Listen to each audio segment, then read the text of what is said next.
సమాజంలో ఉన్న సర్జికల్ సమస్యలలో హెర్నియా అనేది ముఖ్యమైన సమస్య. అసలు హెర్నియా అనేది ఎందుకు వస్తుంది? హెర్నియా సర్జరీ గురించి ప్రముఖ general and laparoscope surgeon doctor Sujith Kumar గారు మనతో ఉన్నారండి. వారిని అడిగి మరిన్ని విషయాలు తెలుసుకుందాం. డాక్టర్ గారు, హెర్నియా అంటే ఏంటి? హెర్నియా అంటే ఏదైనా ఒక వీక్ పాయింట్ నుంచి మన శరీరం లోపలి భాగం ఏదైనా బయటికి వస్తూ ఉంది అంటే దాన్ని హెర్నియా అంటాం. ఇప్పుడు ఎగ్జాంపుల్ అది బొడ్డు దగ్గర ఇంటెస్టైన్ ఏదైనా బయటికి రావడానికి ప్రయత్నిస్తూ ఉంది అంటే దాన్ని అంబ్లికల్ హెర్నియా అంటాం. ఇంగ్వైనల్ రీజన్లో ఉంటే ఇంగ్వైనల్ హెర్నియా అంటాం. సార్, అవి ఎన్ని రకాలు?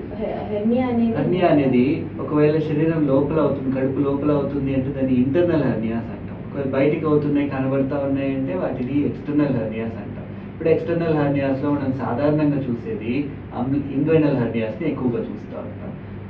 ఇంగ్వైనల్ హెర్నియాసే కాకుండా అంబ్లికల్ హెర్నియాస్ ఉంటాయి, ఎపిగాస్ట్రిక్ హెర్నియాస్ ఉంటాయి, వెంట్రల్ హెర్నియా అంటే శరీరం మధ్య భాగంలో వచ్చేది వెంట్రల్ హెర్నియాస్ ఉంటాయి, ఆపరేషన్ తర్వాత వచ్చే హెర్నియాలు ఇన్సిషనల్ హెర్నియాస్ అంటాము, ఫిమోరల్ హెర్నియాస్ ఉంటాయి. ఇన్ని రకాల హెర్నియాస్ ఉంటాయి.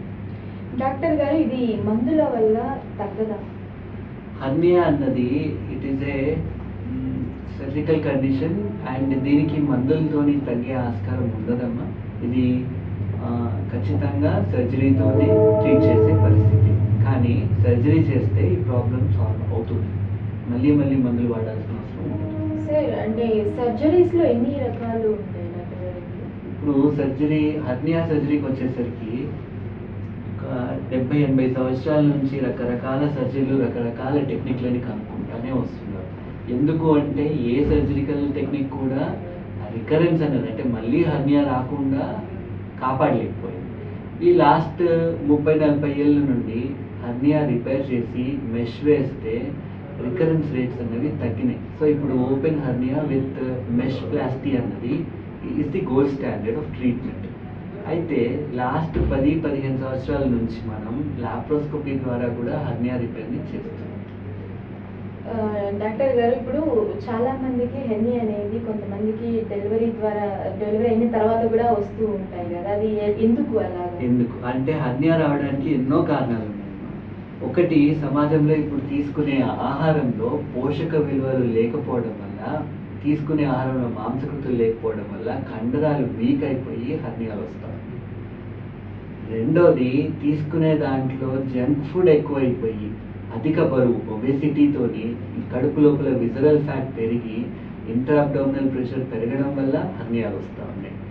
మూడోది, ఎవరికన్నా ఇప్పుడు పేగుల్లో చలనం తక్కువ ఉండి థైరాయిడ్ ప్రాబ్లం వల్ల కానివ్వండి, డయాబెటీస్ వల్ల కానివ్వండి, వీళ్ళు మోషన్ వెళ్ళినప్పుడు ముక్కడానికి ట్రై చేస్తే ఆ స్ట్రెయినింగ్ వల్ల కూడా ఇంట్రా అబ్డామినల్ ప్రెషర్ పెరిగి వీళ్ళలో హెర్నియాలు వచ్చే ఛాన్సెస్ ఎక్కువ ఉంటాయి.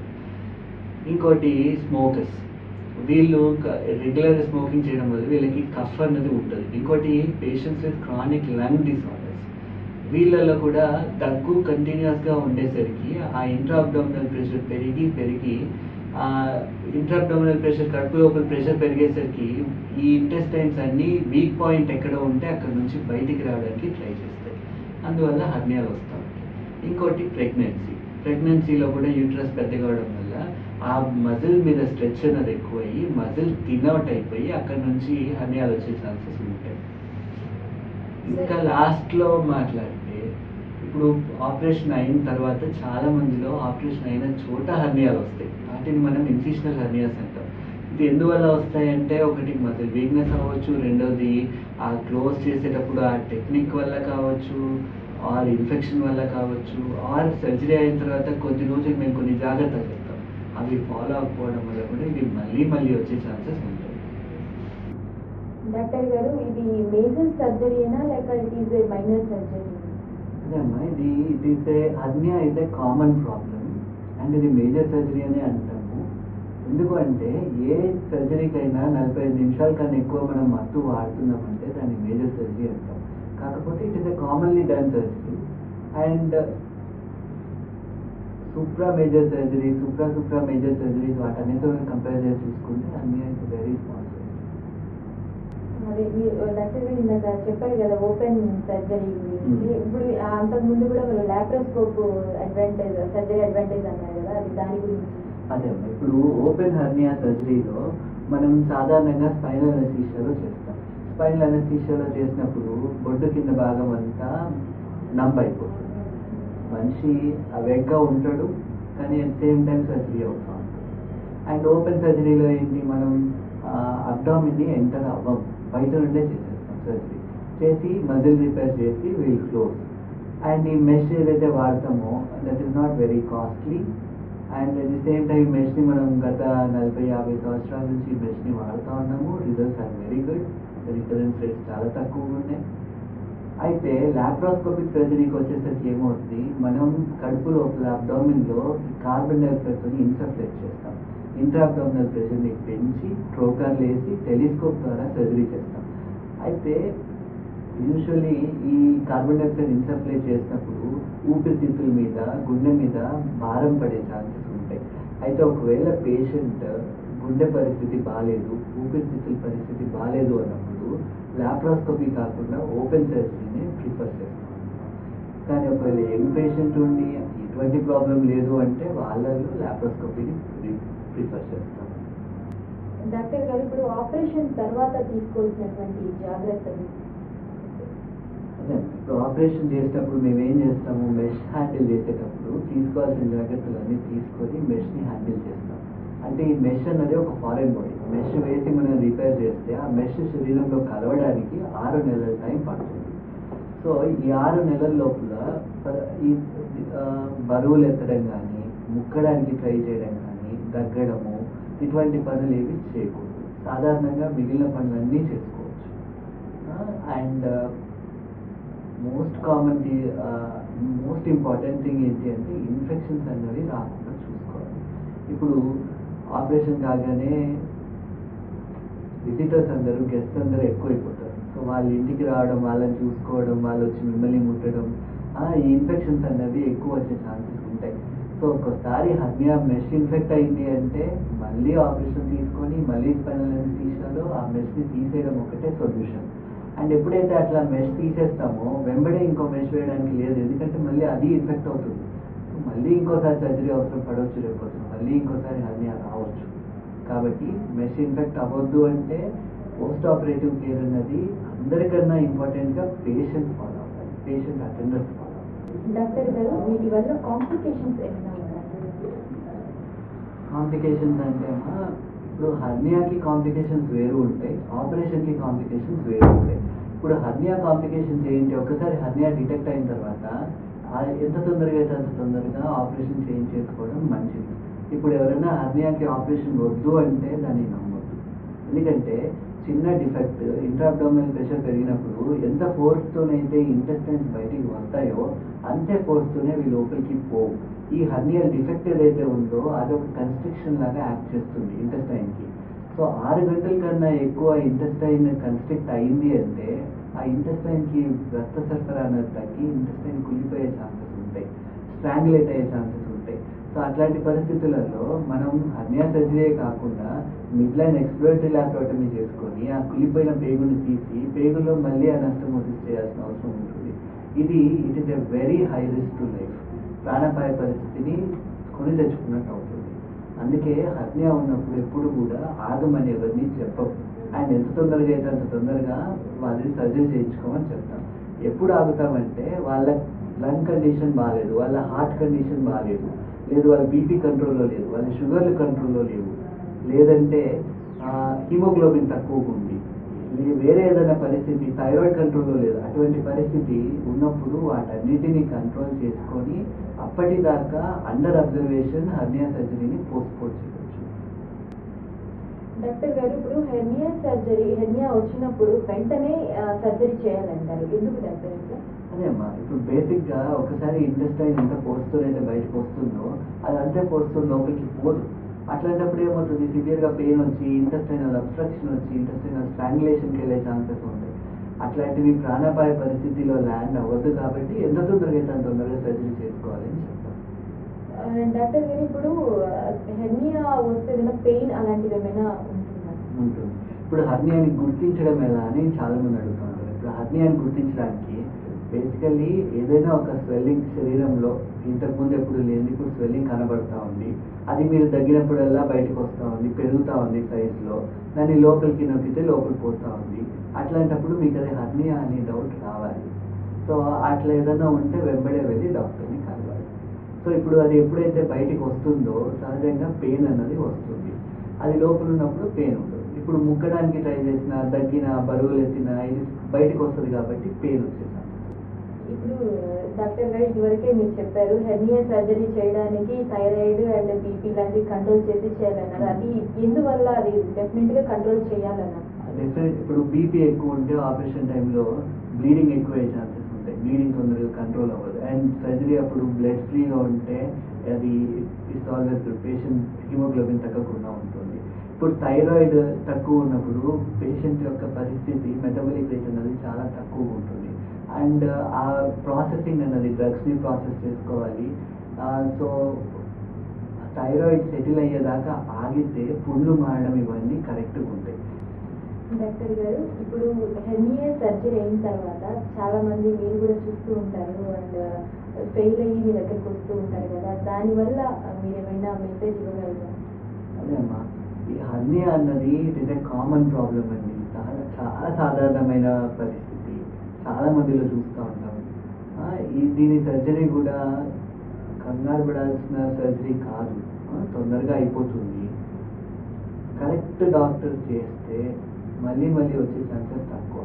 ఇప్పుడు ఒక్కోసారి హర్నియా రిపేర్ చేసి వదిలేస్తారు, మెష్ వేయరు, అట్లాంటి వాళ్ళల్లో వచ్చే ఛాన్సెస్ ఉంటాయి. ఇప్పుడు డాక్టర్ గారు అన్నీ చేసిన తర్వాత కూడా మీరు సరైన జాగ్రత్తలు ఫాలో అవ్వకపోతే మళ్ళీ మళ్ళీ వస్తాయి. ఇప్పుడు మెష్ ఇన్ఫెక్ట్ అయితే మళ్ళీ మెష్ తీయాలి. సో సర్జరీ ఆపరేషన్ చేసేంత వరకే డాక్టర్ గారి పని. ఆపరేషన్ అయిన తర్వాత తీసుకోవాల్సిన కేర్ అంతా మీదే. సో మేమేం జాగ్రత్తలు తీసుకోవాలని చెప్పి పంపిస్తాము, మీరు అవన్నీ ఫాలో అవుతే మళ్ళీ మళ్ళీ వచ్చే ఛాన్సెస్ ఉండవు. అండ్ ఇంకోటమ్మా, మీరు అర్థం చేసుకోవాల్సింది, ఒక్కసారి సర్జరీ అయిన తర్వాత పేషెంట్ని మళ్ళీ రీఆపరేషన్కి తీసుకున్నప్పుడు అనాటమీ అంతా డిస్టర్బ్ అయిపోయి ఉంటుంది, లోపలంతా ఫైబ్రోసిస్ అయిపోయి ఉంటుంది. సో సాధారణంగా 45 నిమిషాల నుంచి గంటలు అవ్వాల్సిన ఆపరేషన్ ఒక్కోసారి 2.5-3 గంటలు కూడా పట్టే ఛాన్సెస్ ఉంటాయి. అండ్ ఇంకోసారి వచ్చింది అంటే వీళ్ళకి మళ్ళీ మళ్ళీ వచ్చే ఛాన్సెస్ ఎక్కువగా ఉంటాయి. ఫస్ట్ టైమే చేయించుకునేదే మంచి డాక్టర్ దగ్గర చేయించుకుంటే ప్రాబ్లం చాలా తక్కువ. డాక్టర్ గారు జనరల్గా ఒక డౌట్, ఇప్పుడు సర్జరీ చేసిన తర్వాత తగిన జాగ్రత్తలు తీసుకుంటే కరెక్ట్గా ఉంటుంది అన్నారు కదా, దీనివల్ల ప్రాణాపాయ స్థితి ఏమైనా ఉంటుందా? మత్తు ఎన్నిసార్లు ఎక్కువ ఇస్తే అది బాడీని మత్తుకి సబ్జెక్ట్ చేయడం అనేది అంత మంచిది కాదు. ప్రతిసారి ఎక్కువ సార్లు అనెస్థీషియా ఇవన్నీ తీసుకోవాల్సిన కేర్ తీసుకొని ఇస్తాము, కానీ డెఫినెట్లీ రిస్క్ అనేది ప్రతిసారి పెరుగుతూ ఉంటుంది.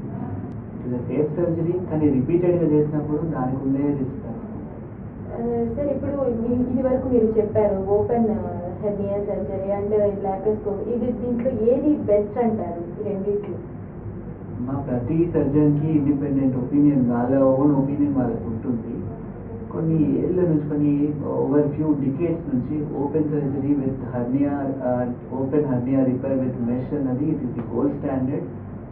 అయితే పేషెంట్కి ఏది కంఫర్టబుల్ అన్నది పేషెంట్కి ఆప్షన్ ఇస్తాము, పేషెంట్కి చూస్ చేసుకునే ఛాన్స్ పేషెంట్కి ఇస్తాం. సో రెండు కూడా సర్జరీస్ ఆర్ గుడ్, బట్ పేషెంట్కి ఏది కన్వీనియంట్ ఉంటే అది చేస్తాం. అంటే ఇక్కడైతే ఇప్పుడు హెర్నియా సర్జరీకి ఇప్పుడు ఏది అవసరమైతే అలా కాదు, అంటే పేషెంట్కి వి గివ్ ఏ ఆప్షన్, దీనికి ఈ రకాలుగా ఆపరేషన్కి సర్జరీ చేయొచ్చు, ఓపెన్గా కావాలంటే ఓపెన్గా, ల్యాబ్కి కావాలంటే ల్యాబ్ కానీ ఆప్షన్ ఇస్తాం. ఒకవేళ పేషెంట్ లాప్రోస్కోపీ అయితే లాప్రోస్కోపీ ద్వారా చేస్తాం, ఓపెన్ అంటే ఓపెన్ ద్వారా చేస్తాం. కానీ మేము ఒక సజెషన్ ఇస్తాం ఇక్కడ, వాళ్ళ రిపోర్ట్లు అన్నీ వచ్చిన తర్వాత వాళ్ళకి వాళ్ళ బాడీకి ఏది ఏ మెథడ్ కరెక్ట్ అన్నది మేము సజెస్ట్ చేస్తాం. So it is their option in the end. Doctor గారు లేడీస్లో అంబ్లికల్ ఇన్సిషనల్ హెర్నియా అని గురించి వింటూ ఉంటారు కదా, అసలు ఇదంటే ఏంటి, దీని గురించి మాకు కొంచెం చెప్పండి. ఇప్పుడు లేడీస్లోన pregnancy they go through pregnancy కదా, ఈ ప్రెగ్నెన్సీ ప్రాసెస్లో ఏమవుతుంది, ఇంట్రాబ్డోమినల్ ప్రెషర్ పెరుగుతుంది. సో పెరిగినప్పుడు మజిల్ మీద ఒత్తిడి అన్నది వస్తుంది, మజిల్ అన్నది స్ట్రెచ్ అవుట్ అయ్యి థిన్ అవుట్ అవుతుంది. సో శరీరంలో అబ్డామిన్లో చూసుకుంటే యాంటీ అబ్డామినల్ వాల్లో మిడ్ లైన్లో లీనియా ఆల్బా అని థిక్ స్ట్రక్చర్ ఉంటుంది, కానీ అది అన్నిటికన్నా వీక్ అంబ్లికస్ దగ్గర ఉంటుంది. సో ఈ ప్రెషర్ పెరిగినప్పుడు అంబ్లికస్ దగ్గర చిన్న డిఫెక్ట్ ఫామ్ అయ్యి ఆ డిఫెక్ట్లోంచి ఏదైనా ఇంటెస్టైన్ కానీ ఒమెంటం కానీ బయటికి రావడానికి ప్రయత్నిస్తాం. సో దానిని మనం అంబ్లికల్ హెర్నియా అని అంటాం.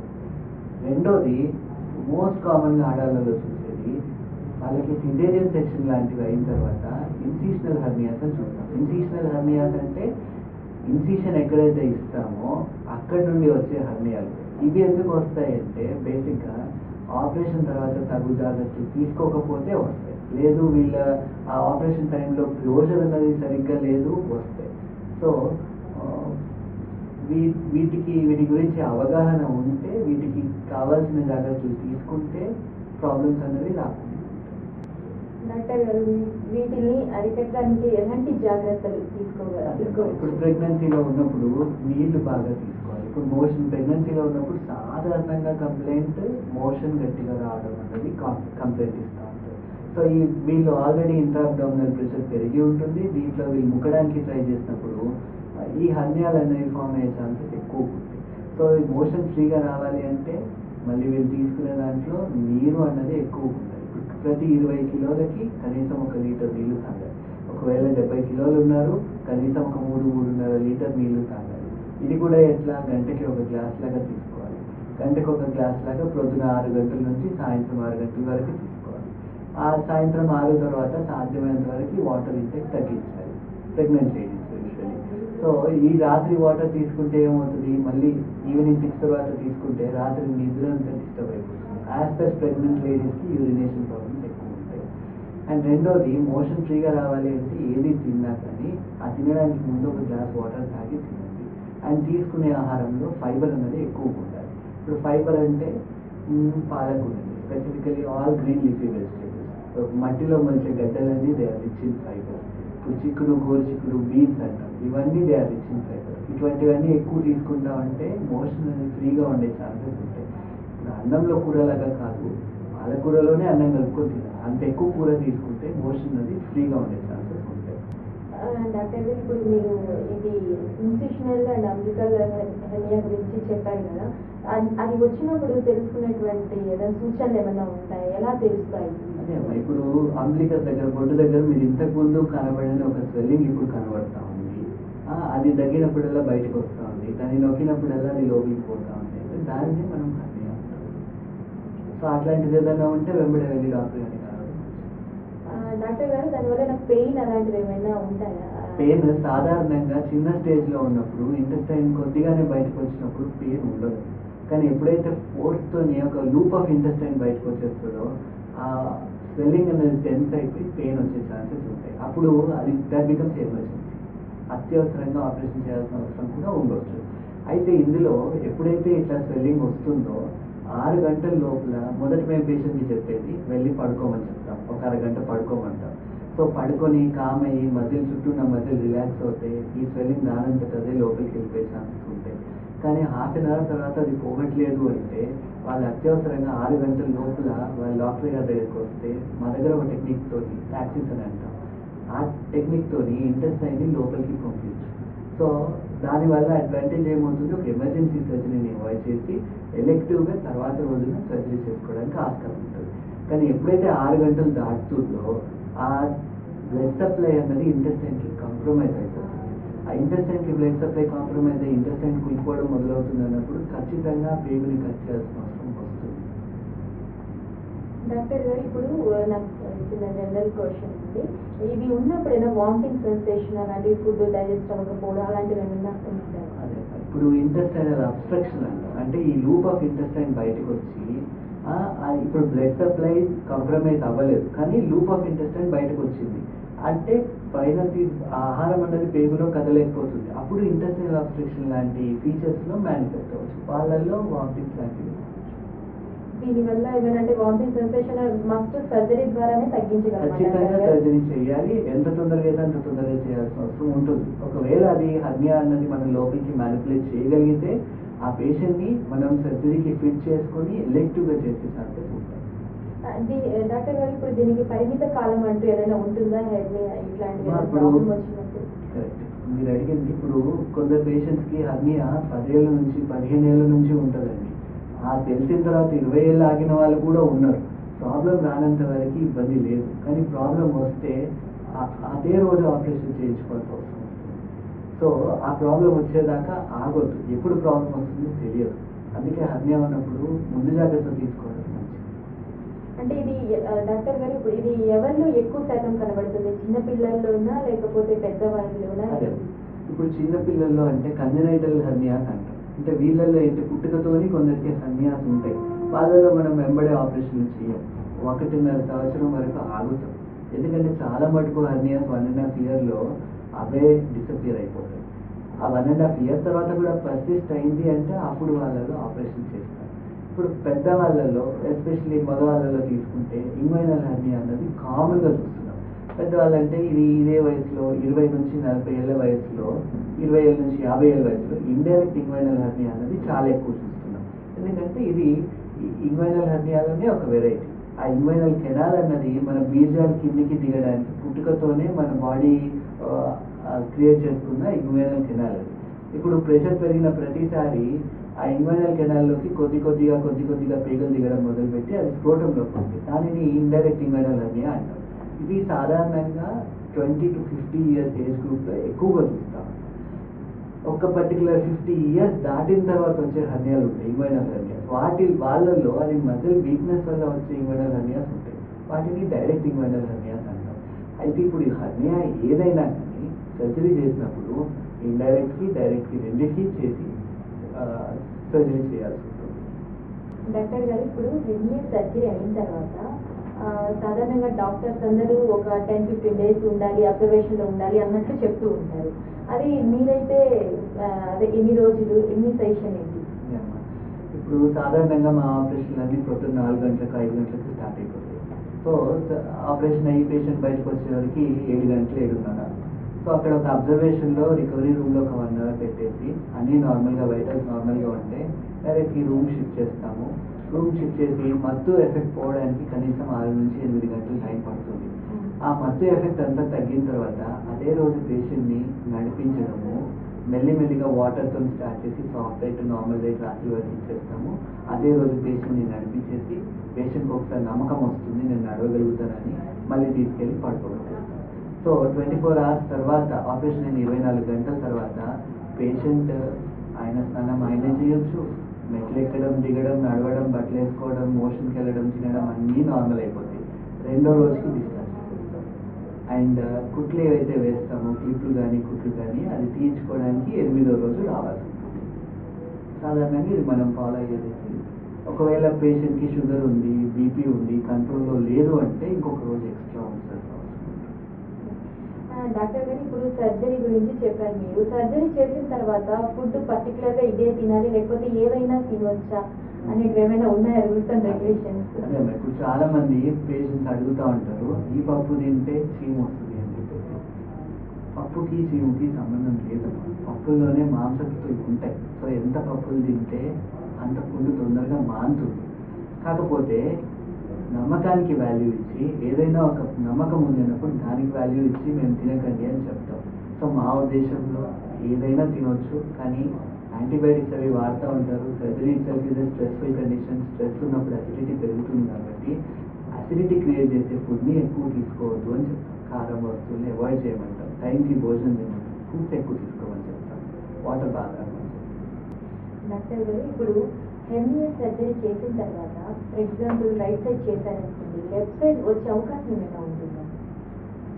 అంటే రైట్ సైడ్ చేసినందుకు లెఫ్ట్ సైడ్ రాదు, కానీ రైట్ సైడ్ ముందు వచ్చింది కాబట్టి వారికి ఆ టెండెన్సీ ఉంది కాబట్టి ఆ పర్టికులర్ ఎందుకు వచ్చింది అన్నది మనం కరెక్ట్ చేయకపోతే ఇంకో సైడ్ కూడా వచ్చే ఛాన్సెస్ ఉంటాయి. ఇప్పుడు నేను రైట్ సైడ్ సర్జరీ చేస్తాను, కానీ ఆ పర్సన్ అక్కడ స్ట్రెంగ్త్ ఎక్కువ పెరిగింది, కానీ ఇంట్రాబ్డామినల్ ప్రెషర్ పెరుగుతుంది, తగ్గుతానే ఉన్నారు, ముక్కుతానే ఉన్నారు. సో ఆబ్వియస్లీ లెఫ్ట్ సైడ్ మళ్ళీ వచ్చే ఛాన్సెస్ ఉంటాయి.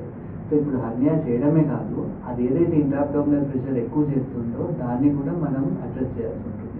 అది అడ్రస్ చేసి పేషెంట్ని ఎడ్యుకేట్ చేస్తే ఇంకో సైడ్ వచ్చే ఛాన్సెస్ తక్కువ. డాక్టర్ గారు ఇప్పుడు హెర్నియా అనేది ఆడవాళ్ళలోనా లేక మగవాళ్ళలోనే ఎవరిలో ఎక్కువ శాతం వచ్చే అవకాశాలు ఉన్నాయి? అట్లని ఏం లేదు. యాక్చువల్లీ మగవాళ్ళలో ఇంగ్వైనల్ హెర్నియాస్ అనేవి ఎక్కువగా కామన్గా చూస్తూ ఉంటారు. ఆడవాళ్ళలో అంబ్లికల్ హెర్నియాస్, ఇన్సిషనల్ హెర్నియాస్ ఇటువంటివి ఎక్కువగా చూస్తూ ఉంటాం. డాక్టర్ గారు ఇప్పుడు సర్జరీ అయిపోయిన తర్వాత ఎన్ని రోజుల తర్వాత వాళ్ళు నార్మల్గా వాళ్ళ పనులు వాళ్ళు చేసుకోవచ్చు? ఇప్పుడు ఆపరేషన్ అయిన తర్వాత 2వ రోజు 3వ రోజు డిశ్చార్జ్ చేసిన తర్వాత ఒక వారం రోజులు రెస్ట్ తీసుకుంటారు ఇంట్లో. కుట్లు తీసిన తర్వాత వాళ్ళ పని వాళ్ళు నార్మల్గా చేసుకుంటారు. 3వ రోజుకే పేషెంట్ని చూసి ఆపరేషన్ అయింది అంటే ఎవరు నమ్మరు. ఓకే, సో మనం మొబిలైజ్ చేస్తాము, అష్యూర్ చేస్తాము, వాళ్ళు జనరల్ రొటీన్కి ఎంత తొందరగా వెళ్ళగలిగితే అంత మంచిది. Will help them do that. కాకపోతే కొన్నిసార్లు ఈ రీఅష్యూరెన్స్ ఎక్కువ అయిపోయి వాళ్ళు పరిగెత్తడం ఇట్లాంటివి చేస్తే డెఫినెట్గా నొప్పులు లాంటివి వస్తాయి. అండ్ ఒక 6 నెలల వరకు బరువులు లాంటివి ఎత్తొద్దు. దగ్గిన తుమ్మిన సపోర్ట్ చేసుకుని తగ్గాలి. మోషన్ ఫ్రీగా ఉండేటట్టు డైట్లో చేంజెస్ చేసుకోవాలి. డాక్టర్ గారు ఇప్పుడు సర్జరీ అయిన వాళ్ళు వెయిట్ లిఫ్ట్ చేయకుండా అలాంటివి ఏమైనా ఉన్నాయా? చిన్న బరువులు అప్ టు 3-4 kgs ప్రాబ్లం ఉండదు. కానీ అంతకన్నా ఎక్కువ ఎత్తితే మళ్ళీ ఇంట్రాఅబ్డామినల్ ప్రెషర్ పెరిగి మళ్ళీ హర్నియా మనం ఎక్కడైతే ఆపరేట్ చేసామో అక్కడ ప్రెషర్ పెరిగే ఛాన్సెస్ ఉంటాయి. సో ఒక 6 months టైం ఇస్తే ఆ మెష్ అన్నది అన్ని అబ్డామినల్ వాల్ లేయర్స్కి ఫ్యూజ్ అయిపోయి ఫైబ్రోస్ అయిపోతుంది. అక్కడ స్ట్రెంత్ పెరుగుతుంది. దాని తర్వాత నార్మల్గా ఏమైనా చేసుకోవచ్చు. డాక్టర్ గారు ఇప్పుడు హెర్నియా సర్జరీ ఇలా ప్రాబ్లమ్స్ దాని గురించి చెప్పారు మీరు. సర్జరీ అయిన తర్వాత దానికి తీసుకోవాల్సిన జాగ్రత్తలు అంటే ఎలా ఉండాలి, దాని గురించి కేరింగ్ మా ప్రేక్షకులు? అదే ఇన్ఫెక్షన్లు రాకుండా చూసుకోవాలి. చాలా జాగ్రత్త. ఇప్పుడు పాతకాలంలో ఏం చెప్పేవాళ్ళు, కుట్ల మీద నీళ్లు పోయొద్దు, కడగొద్దు, డ్రెస్సింగ్ చేస్తే ఆ డ్రెస్సింగ్ వారం రోజులు అదే ఉండాలి అని. ఇవన్నీ అపోహలు, ఇవి కరెక్ట్ కాదు. మా దగ్గర అయితే ఆపరేషన్ అయిన రోజే నెక్స్ట్ డేనే మేము పేషెంట్ని సబ్బు నీళ్ళు పెట్టి వాళ్ళు స్నానం చేసేస్తారు. తడపడం తప్పు కాదు, తడిగా ఉండకుండా చూసుకోవాలి. డ్రైగా పెట్టుకుంటే ప్రాబ్లమ్స్ ఉండవు. ఇప్పుడు దాన్ని క్లీన్ చేయకపోతే అక్కడ టిష్యూ సెక్రీషన్స్, స్వెట్, బిటడిన్, ఆయింట్మెంట్లు అన్నీ ఒక మిక్సర్ లాగా తయారైపోయి do not create a healthy environment. So దాన్ని రెగ్యులర్గా క్లీన్ చేసుకోవడం మేము నేర్పిస్తాం. క్లీన్గా పెట్టుకుంటే ఎవరిని వాళ్ళు మేనేజ్ చేసుకుంటే ఇంకా మంచిది. హాస్పిటల్కి ఎంత తక్కువ తిరిగితే అంత మంచిది. విన్నారు కదండి, చాలా చక్కగా హెర్నియా సర్జరీ చేసిన తర్వాత ప్రాబ్లమ్స్ రాకుండా ఉండడానికి డాక్టర్ గారు చాలా చక్కగా వివరించారు. అండ్ రాకుండా ఎలాంటి జాగ్రత్తలు తీసుకోవాలి దాని గురించి కూడా చక్కగా చెప్పారు. మరిన్ని వివరాలు మీరు తెలుసుకోవాలంటే ఇక్కడ ప్రముఖ జనరల్ అండ్ లాప్రోస్కోప్ సర్జన్ గారు డాక్టర్ సుజిత్ కుమార్ గారు ఇక్కడ ఉన్నారండి. సార్ని కన్సల్ట్ అవ్వండి. చాలా చక్కగా మీ ప్రాబ్లమ్స్ ఏమైనా ఉంటే సార్ క్లియర్ చేస్తారు. Okay, thank you sir.